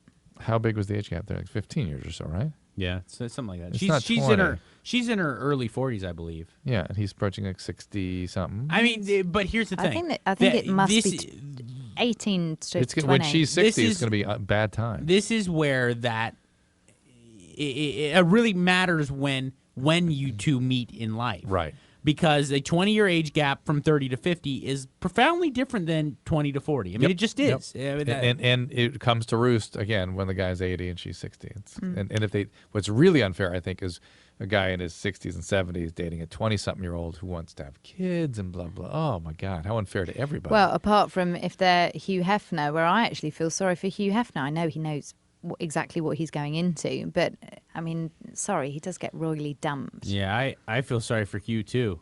Yeah, I'm not. I'm joking. Yeah. Hey, Matt, thank you for calling Loveline. Hi, this is Matt. I'm from Northern California. Hi, Matt.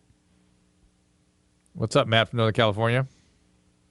It's time for you to hella talk. I'm 31 years old. Tell us some more about yourself. And I've You a Pisces? dated women. What's that? What's your sign? Scorpio. All right, thank you. Okay. Anyway, tomorrow on HLN, I'm gonna be interviewing Dina Lohan. Wow. Really? Yeah, 1 hour with Dina. I'll give her some young man meat. Well, why don't you come by the set? I mean, she might need a date. You need to have a talk to her. I'm gonna talk. You have to to her. have a talk. I'm gonna. Okay. It's gonna be on camera though. Hey, and, Matt, and do you Dr. want Drew, just remind us what time is the show? 9 o'clock. 9 o'clock. HLN. Matt, do you want to talk to us? There's a lot of static here. Yes. Okay, talk. There's a show, Sex Rehab, with Dr. Drew, Yes. We're aware of that. and there was a girl in there, Jenny Ketchum, Yes. also Yep. known as Penny Flame. Yes. Yeah. I drove down to L.A. on Christmas morning, I think it was, to visit her, but the show was already over with. Thank you. Hardly relevant. your Christmas Appreciate it. Ooh. Hey, Rob, thank you for calling Loveline. Let's just be clear. We filmed that show 2 or 3 years ago. Yeah. Penny, now Jennifer, is in college now. She's heading towards medical school. She's a totally new person. Super smart girl. Yeah. Hey, Rob, thank you for calling Loveline. Hey, what's happening, guys? Hey. I feel like these younger girls, younger guys are dating these older people because the people their age aren't as sophisticated. You know, these older people already have careers, jobs. They're already set in life, and so a early 20-year-old girl that's looking for a man. Oh, you're totally right. So and resources. I've said this. Older guys have more resources. I've said this an infinite amount of times. I get what women find appealing. A 20-year-old girl. Let's use me as an example. If I met a girl when I was 20, I can understand a girl not having very much to look at me and be interested in. I totally get a 20-year-old girl being interested in 32-year-old Mike. I could take her out to dinner, unlike other 20-year-old guys can. I could spend money on her. I have a kind of interesting job that I could talk about, and we could go cool places and introduce her to cool friends. Like, I get the idea of a young girl being attracted to an older man. I just want to know what's in this guy's head that he needs a parade around town with a 20-year-old girl. Like, Doesn't that go back down to the little head that he has between his legs? Yeah, but it's not like 32-year-old girls aren't just as hot. I mean, maybe I'm speaking out of school, but I find women at that age to be equally as attractive, if not more. See, somehow I don't have an issue with 20 and 30 as an age gap, probably because I don't expect it to last, and I don't mean that awfully to anyone who's listening, because as an experience with a 20-year-old girl, and for example, Mike, when he's 30, I don't necessarily see. Oh dear, I'm digging myself. I'm just actually going to shut up here. No, it's okay. I understand. Digging a hole. It's not the same as a 20-year-old girl with a 45-year-old But man. what if 45-year-old dude maybe didn't hang out with the 23 and 24-year-old girls when he should have? When What do he you was mean? a young man. You know what I'm saying? That happens all the time. I think By more the than way- anything. I think By the more way- than anything, it's that. By the way. That's why I find it distasteful. Without a doubt. Yeah. And Every that's why- guy I meet around Right. Hollywood that's like, an agent or someone, and he's like, you should see my girlfriend. She's 19 years old. He's always a dickbag. But that's he's never someone super sweet. But that's why 33-year-old Mike likes 28-year-old, 30-year-old girls, because that's your peers. That's who should be attractive to you. You shouldn't be delving back into the unfinished business of when you were 22. You finished it then. Yeah, I like him about very 60. astute point. That's I like the that. age group I'm looking to hit right now. There's I like 'em also, weathered. there's also, shush. There's 6-year-old women just look so incredibly hot. I have got to say that one woman that I find so sexy is Helen Mirren, and she is But she's a a woman. freak in nature. I mean, let's be realistic. Most women her age are not as attractive as her. There are a lot of women in their 50s and 60s who are hot. And Dr. Drew, I hope you don't mind me mentioning your wife. I would She's like to say awesome. She's Susan huge. Pinsky is one of the most attractive women. She is absolutely beautiful, stunning, gorgeous. And what makes her so attractive is the inner confidence as a 50-year-old woman. She's going to come She's beat you up 28 now. though. Yeah. Okay. Susan Pinsky, I'm going on record as saying Susan Pinsky's 21 years old. She just became legal to drink. Sorry, Susan. Rose, thank you for calling LoveLine. Three Finish kids up that- the three open kids that forum. are 19. Yes. she had them like the Virgin Mary. They were given to her. She doesn't have an age. Rose, thank you for calling LoveLine. Hi there. Hi. I'm 24. Mm-hmm. I'm dating someone who is 21 years older than I am. Yeah. We've been together for a year and a half. So he's And we're 45. 45. Okay. He's got a 20-year-old daughter, Oh. Wow. 16-year-old daughter, and we're completely in love. Okay, I'm going to hand the baton to Dr. Drew. No. You guys have at it. Hey, look, Rose, again, you're a grown woman. You're 24 years old or so. Yeah. You're grown. You can make your own decisions. But realistically, you could say you're totally in love. But is he going to ask you to marry him? And if he does, how do you realistically think that's going to work out in 10 years? Well, and we've discussed that And? because he's done having kids, and I will want a family. And that's probably the biggest deciding factor. Do you feel like you're comfortable being kind of a leftover, which is really what you are? He already had a life. He went through it. He was married. He had kids. And now, no. He's Oh. had a different kind of life. He tells me he's never been more in love, that it's nothing like what his marriage was like, and that it's better. Yeah, but the thing is, Rose, when you become married, then you will become exactly that person, because when you're dating and you're out of a marriage, then it does seem more fresh and exciting. I think what concerns me is the relationship with the daughters and what the daughters are going through, because I don't know whether they would like to see Pops be in a relationship with someone who's so close to their age. I know. I mean, but maybe the Awful. dad, he just got to level with the kids. He'd be like, look, I was married to your mom, and we had you. Now it's time for little head to have some fun. I have a friend who's going through that, and it's just not pleasant. It's not bueno. For the daughters. Luckily, my dad's a gigantic fat ass, so I don't run the risk of this ever happening. 1-800-LOVE-1911. 1-800-LOVE-191 is the number. Oh, goodness. Thank you to everybody who called for the open forum. It went well. Tomorrow night, things not to say in the bedroom. The open forum is things not to say in the bedroom. I think that's going to be a fun one. Straight ahead, we're going to talk to some spankers. Let's just say that. Some spankers. Straight ahead on LoveLine.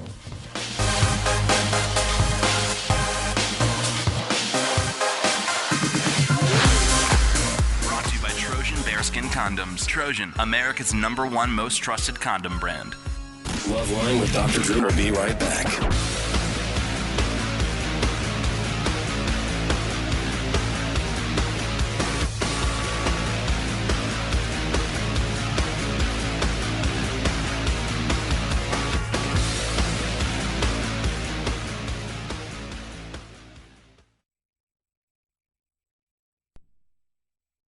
All right. Oh, Manny, what's going on? You said Manny. I said Manny. Hi, Dr. Drew. Hi, Manny Ramirez. How you been? I've been good. All right. Who the pretty lady? Muy bien. Hi, Sibo. Your hair almost as long as mine, but mine is dreadlock. Your hair is straight. Okay. Manny was playing for the Dodgers for a long time. Miller play for Cleveland Indian. Miller play for Boston Red Sox. Miller play for Los Angeles Dodgers. Ramirez play for Chicago White Sox. Ramirez play for Tampa Bay. And many play minor leagues recently, too. That's right, Manny Ramirez. I play in Spain. Oh, you went to Spain. And now I play in Guatemala, and I play in Fargo. Hooray. Fargo, North Dakota. No, Dr. Drew. Fargo, Venus. Yeah. That's what I play. Dr. Hey, Drew. Sabo, you know that I have a pet alligator?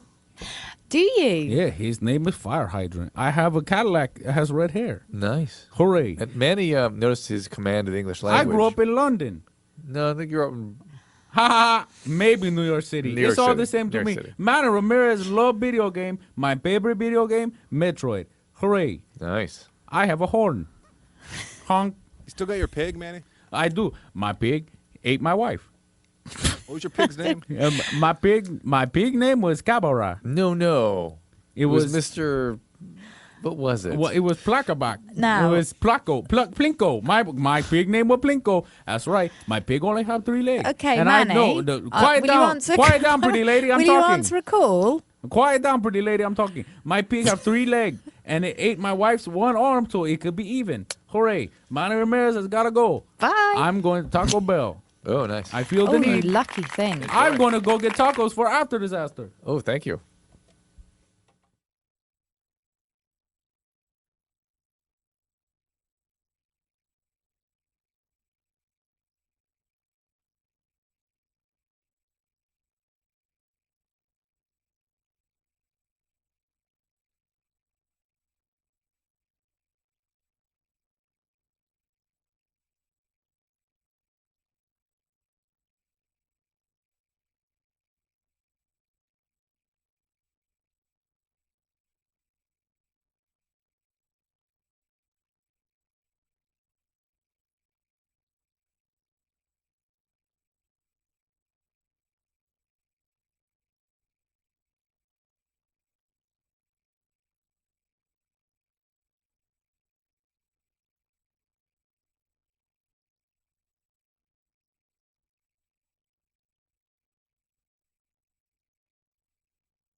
Look here, Stallone.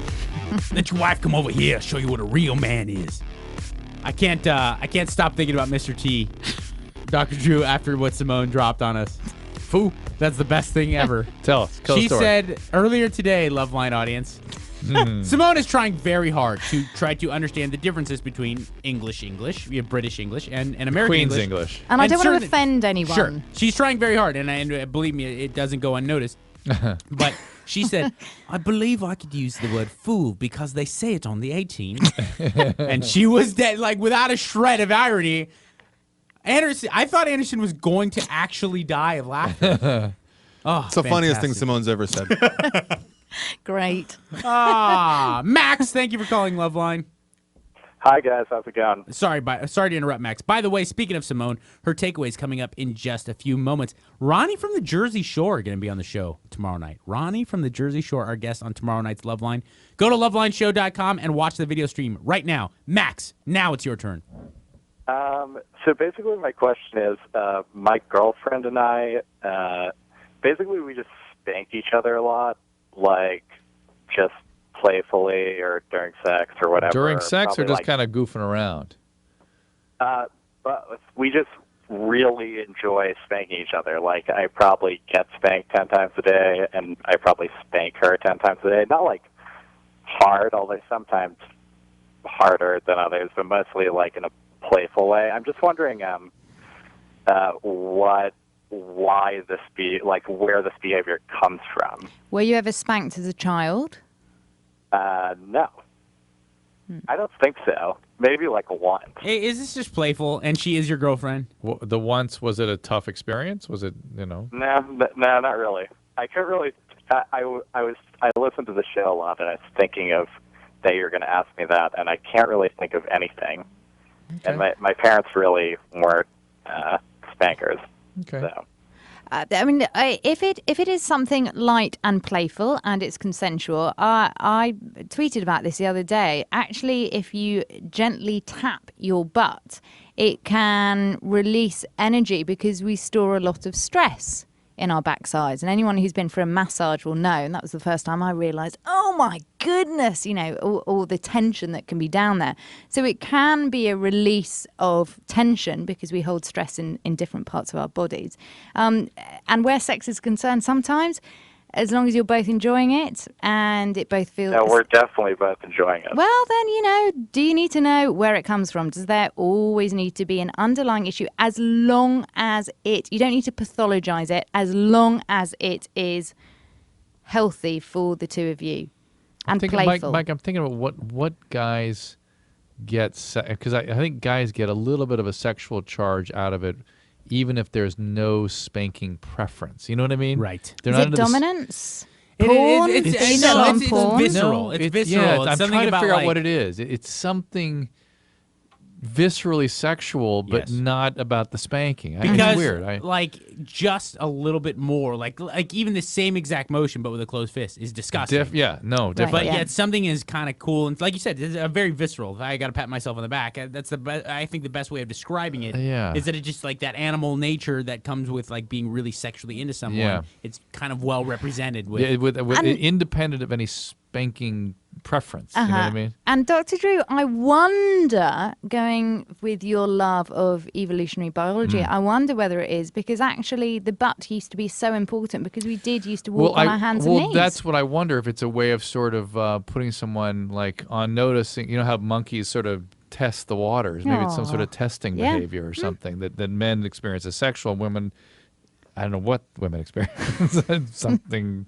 Well, I think for women, It makes sense to be a testing, right? I know what women experience when it comes to Dr. Drew. They experience one of the most finely manicured backsides the world's ever seen. And that's the I don't think a lot of women get to smack Dr. Drew's bottom except his wife, Yeah, if that's she true. chooses to. Well, but I every think once in a while I give it a nice think tap. for women it can be a good release of tension as well. 1-800-LOVE-191 is the number. Get your calls in right now. Like I said earlier, you heard me correct. Ronnie from the Jersey Shore is going to be on the show tomorrow night. It is now time for a tender nugget of information via the British person sitting across from me. I'm talking about Simone's takeaway. Let's hear it. Okay, if you're a man listening to this, has your partner ever accused you of not listening to what they're saying? And if you're a woman listening to this, have you ever felt hurt when it looks like your partner's not interested in what you're saying? It's a really common complaint. Men don't listen the way women think they should. So here's why the problem arises. Men's and women's brains are wired differently, which means we communicate differently. Women speak more indirectly and men speak more directly, which is why it's thought we speak about 5,000 words extra a day. Mike and Dr. Drew can attest this to be true. Shut up. Now, gents, I'm not expecting you to be interested in those thousands of words that your partner's saying, but if you want a lasting, loving, and passionate relationship, pretend to be interested. Feign interest. Nod your head, smile, be encouraging by saying, yeah, that sounds really interesting, and wow, it will actually make your partner finish what she's saying sooner, and it will help her feel validated and extra special because you find her interesting. She will feel loved. And ladies, give you guys a break as well, because they are different from our female friends.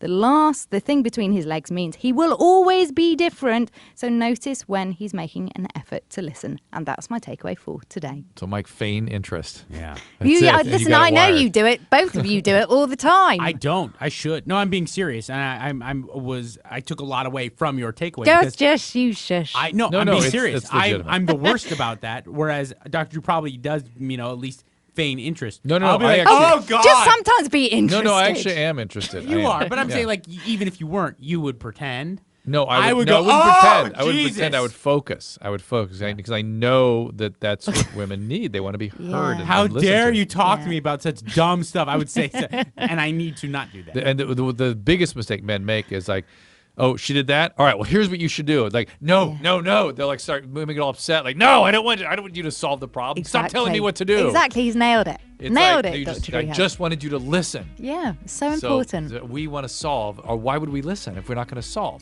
But you got to get over that, man. Yes. Yeah. It's true. 1-800-LOVE. Unless you're Christa Miller's wife, our husband. From earlier tonight, our guest, Christa Miller from Cougar Town, she said that her husband often would just like to talk to her, just to chit-chat, see what's going on. Cute. He's a writer. Yeah, he has abstract thought. 1-800-LOVE-191 is the number. Straight ahead, and I mean this, one of the most thought-provoking questions that has been posed on this show in a long time. That's up next on LoveLine.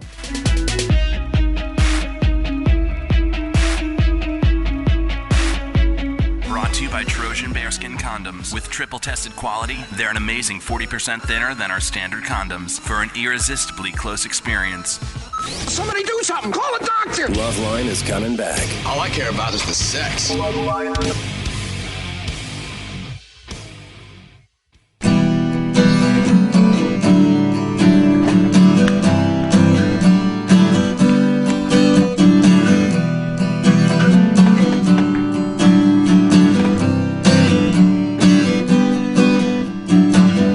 Sometimes life, it takes you by the hair, pulls you down before you know it's gone and you're dead again. I've been in places and I won't pretend, yeah, make it out just to fall on my head. Wake up stranger, take the walk downstairs, hit the pawn up on the corner and pay for my rent. You know that I could not believe my own truth to show what I choose, got nothing to lose. Oh, yeah, and it's okay. I took my hands up to her chest so I don't fall that way. Yeah, and I'm alright. I took a sip of something poison, but I'll hold on tight.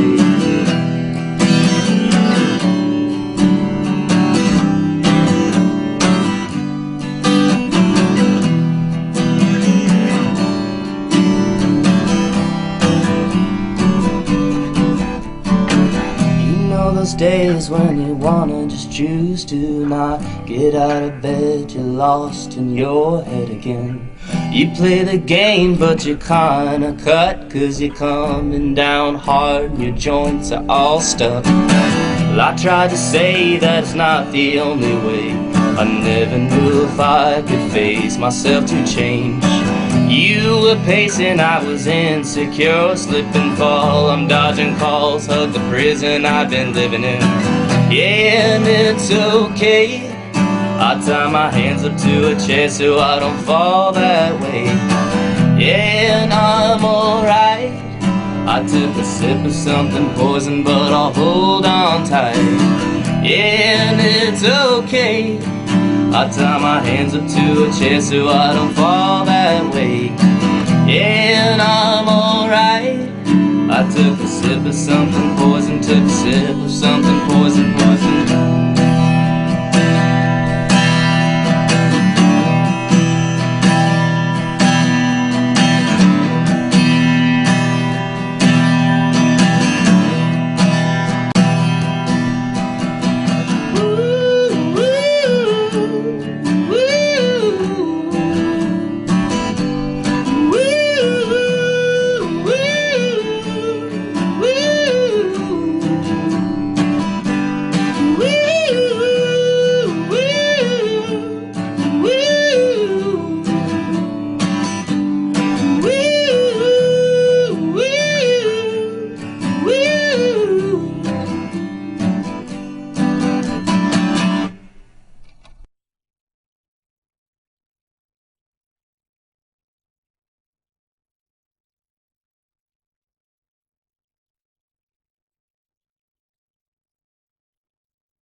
LoveLine, 1-800-LOVE-191-er. That's how you dial us up.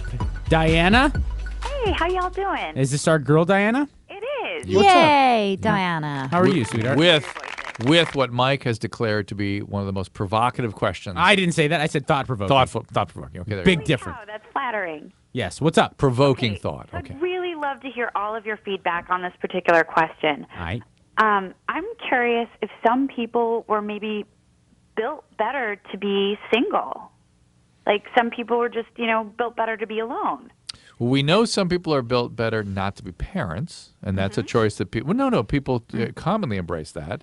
So the question then becomes, well, what about just hanging out single? I mean, I've got good friends that are still single. They're males, and no one ever blinks twice at that, do we judge women differently? See, I don't know whether it's the female thing. On a more general point, I want to say that I don't think as a race, as humans, we are meant to be single. Women. Or any male. No, but both men and women. More women, actually, Dr. Drew, you're right. More women than men. But I don't think so because we are born needing attachment. And yeah, but she's not saying you can't have attachment and have a intimate relationship. Just not, just still kind of declare, your major is single. You know what I mean? Yeah. I think you get like that through experience rather than. Because think about it through history. We go, he's a confirmed bachelor. That boy, he's just and no one ever judges that. Do we judge a woman who says, you know what, I'm just better off single? I think you're absolutely right. I think women are judged, and we look like nobody wants to take us. As opposed to it being a choice. Yeah, and I still think that holds true in society, and also when it extends to if a woman doesn't want children. So what do we do with that?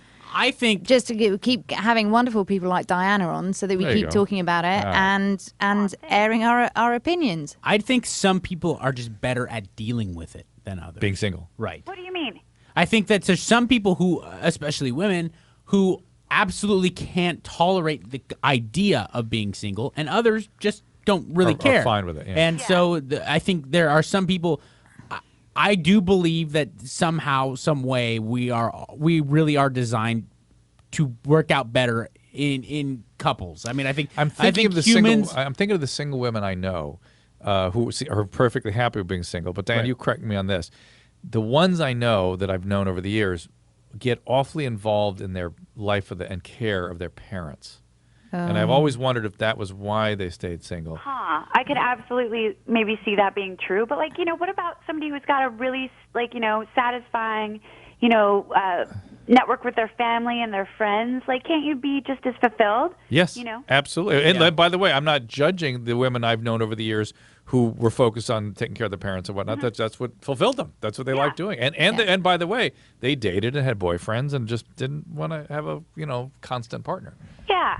It's do you know what it is? I think Mike's tease of your call was absolutely perfect, Diana, because it is very thought provoking and one that I will take to bed tonight and process tomorrow. Yeah, it's really fascinating. Diana, just quickly tell us what are your thoughts on it, because you're talking. Are you talking as a single woman?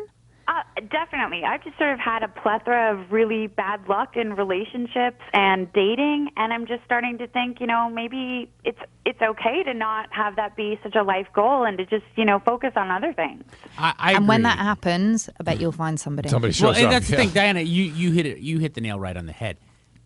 A lot of people, a lot of young ladies, happen to fall into patterns of bad luck. Some of them are so against the idea of being alone that they develop relationships or stay in relationships with bad guys that you had the wherewithal to vacate. You know what I'm saying? So like I said, I think that there are some people who are better equipped to be single, but I think maybe I don't know. Maybe this is just my Hollywood ending kind of idea, but I do think we're all kind of made to be in relationships. I mean, but I do feel like you can get the same fulfillment out of other stuff. I think this is something that's worthy of ongoing dialogue because there's no answer. There's no, one thing that we can all agree on, and that's women, by and large, all over the world, will die if they don't have my penis. Yours, Yes. yours specifically. Why Mine does it in always particular. have So you're to gonna help boil Diana down out? to your little head? You're going to help Diana out, is what you're saying? Very little head, by the way. Yeah. Oh, yeah. I'm here for you, Diana. I'm here for you. I mean, sexually, not a relationship. Let's not get crazy. But if you need, like a penis to lean on, Jonathan, thank you for calling LoveLine. Hey, how's it going, guys? Hey now. Hello.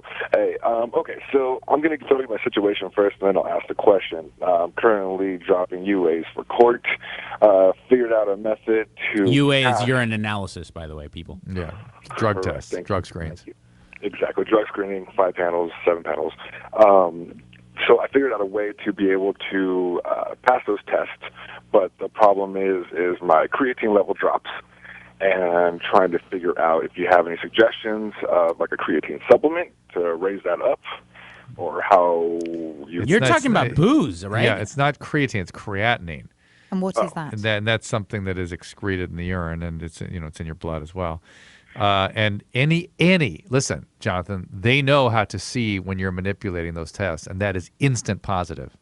So don't screw with it. And Jonathan, I do know something that'll work very well. Don't drink. Right. That's the thing. It really comes down to the alcohol. I mean, I'm clean on all drugs, but I was trying to make it a little bit broad for the audience. But No, I know that, but when you said creatinine levels, that's when we knew you were talking booze. Like, how about you just don't drink while a court of this country is taking your urine and analyzing it? This is true. This is very true. I agree completely. I didn't know about the alcohol testing. This is my second one, and I just got my results 2 days ago, and I drank 2 days ago. So this is on my second weekend. I drank 2 days ago, and I know from what I started researching once I came back, positive for alcohol, that they're testing for that. I wasn't aware of that at the moment. I didn't think it was anything illegal, considering Jonathan, don't put any substances in your body. What's it for? Court for child custody. It is family court. Yeah. Long story. I'm not going to go into that. But no. But then the incentive, if it's, I don't want to talk out of turn, but if it involves your family, I hope that the incentive is there for you, as Mike said and Dr. Drew said, to stop drinking. It definitely is, and I really appreciate that. More than you understand, actually, I really do. Appreciate the concern. I just wanted to ask you, the ETG, is that the chemical that comes out, when your body metabolizes the alcohol, and how long does that usually last? There's differing tests for different kinds of byproducts of alcohol metabolism. Usually, it depends how much you've been drinking for how long, but certainly 36 hours, everything should be clear. 36 hours. Okay, so it's not creatine. How do you pronounce it? Well, I don't know what they're testing for, whether it's creatinine. Yeah. But whether it's acetaldehyde they're testing for or whatever they're testing for. But is there any way to raise those levels in your urine? Not without adulterating the urine, which, believe me, they are looking for any evidence of adulteration. Okay. Interesting. Okay, because the way that I went about it came back positive. Just everything was a little bit lower than it should have. What you do is you stop substances, and they will be happy with your urine. Okay, but besides that, there's no way to leave. I'm talking, of course. Jonathan, you've asked this 10 times, Jonathan. I've answered the same every single time. I'm not going to change the answer magically. If you adulterate your urine, they will know. Because they're looking for that. They're looking, and everything you think you're countering has ways of being detected in the urine, and they will be looking for all of those things. Was it very far-fetched on an episode of Entourage where the lead, Vince, had a fake prosthetic penis filled? I've seen that. As in you've seen it happen? Wizinator. Wizinator. Oh. Sizemore. They've got different color ones. Sizemore, do they? Yeah. Oh, I've seen stuff. I've seen crazy. Does it work? Not in my program, but I've seen it. I've seen people get away with it. Oh, of course. So your program, as in because of the addiction. Yeah, we look for that kind of stuff. We need to see the penis for like a job interview type drug test though. That probably work because you use someone else's urine. You have them fill up the Wizinator, and they use a fake phallus. I've seen you know what I love about America? Somebody always thinks of something. That's true. Hey, tomorrow night's LoveLine is going to be awesome. Ronnie from the Jersey Shore is going to join us. That should be fun. He is actually a very nice guy in person. And also, we are going to do an open forum regarding things you should not say in the bedroom. So it should be a lot of fun. Go to lovelineshow.com right now and check out a lot of good stuff. Have a good time. And remember, these parting words in this crazy mixed-up world that makes you think that nobody cares. We do. Be good people. This has been LoveLine. The opinions expressed on LoveLine are not necessarily those of the staff, management, sponsors, or this station. LoveLine is produced by Ann Engel, engineered by Andrew